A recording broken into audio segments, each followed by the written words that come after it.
पश्चिम बंगाल में वो हो गया जिसकी कल्पना शायद ममता बनर्जी ने कभी सपने में भी नहीं की होगी। 2026 के विधानसभा चुनाव में बीजेपी ने बंगाल की सत्ता के सारे समीकरण ही बदल डाले। दीदी के 2 फूल मुरझा गए और भाजपा का कमल पूरी शान से खिल गया। लेकिन इस जीत के असली हीरो निकले उत्तर प्रदेश के मुख्यमंत्री योगी आदित्यनाथ। योगी की एक एक हुंकार दीदी की टीएमसी पर भारी पड़ गई। आंकड़े गवाही दे रहे हैं।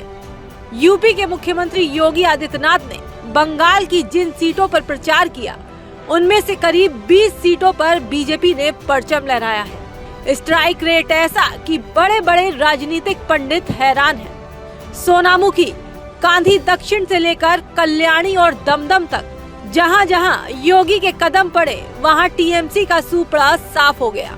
यूपी के सीएम योगी आदित्यनाथ बंगाल चुनाव में भाजपा के स्टार प्रचारकों में से एक थे। ऐसे में उन्होंने बखूबी अपनी जिम्मेदारी को निभाया। पश्चिम बंगाल की कई विधानसभा सीटों पर धुआंधार चुनाव प्रचार किया। अलग अलग इलाकों में पहुंचकर पार्टी प्रत्याशियों के समर्थन में खुलकर रैली की और जनता का रुख बीजेपी के पक्ष में मोड़ने के लिए एड़ी चोटी का जोर लगा दिया। तकरीबन 22 सीटों पर मुख्यमंत्री योगी ने अपनी पार्टी के लिए जबरदस्त माहौल बनाया, जिसका सीधा असर नतीजों पर दिख रहा है। योगी आदित्यनाथ ने सोनामुखी, नंदकुमार, कांधी दक्षिण, बाराबनी, रामपुर हाट, बोलपुर, माथाभांगा, धूपगुड़ी, पिंगला, जौयपुर, गारबेटा, जोरासाको, चकदहा, उदय नारायणपुर, नवद्वीप, कटवा, बागदा, धानेखाली और राजा रहाट गोपालपुर विधानसभा क्षेत्रों में जनसभाएं की थी। इसके अलावा बांकुड़ा, कल्याणी और दमदम में भव्य रोड शो कर शक्ति प्रदर्शन किया। यही वजह है कि इन 22 में से ज्यादातर सीटों पर बीजेपी के उम्मीदवारों ने अपना जलवा बिखेरा।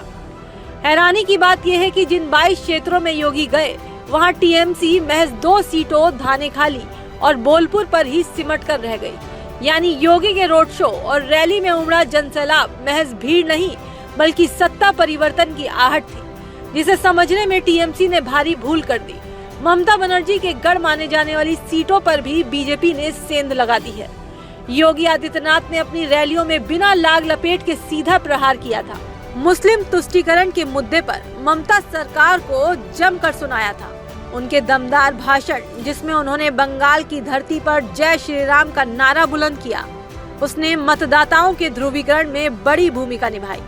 योगी के भाषणों ने जमीन तैयार की और नतीजों ने मुहर लगा दी। फिलहाल बंगाल की ये जीत भाजपा के लिए महज एक चुनावी जीत नहीं, बल्कि एक वैचारिक विजय है और इस विजय के नायक बनकर उभरे हैं योगी आदित्यनाथ। क्या आपको भी लगता है कि योगी के बिना बंगाल में ये करिश्मा मुमकिन था? क्या ये योगी आदित्यनाथ का हिंदुत्व मॉडल था जिसने बंगाल में भगवा लहरा दिया?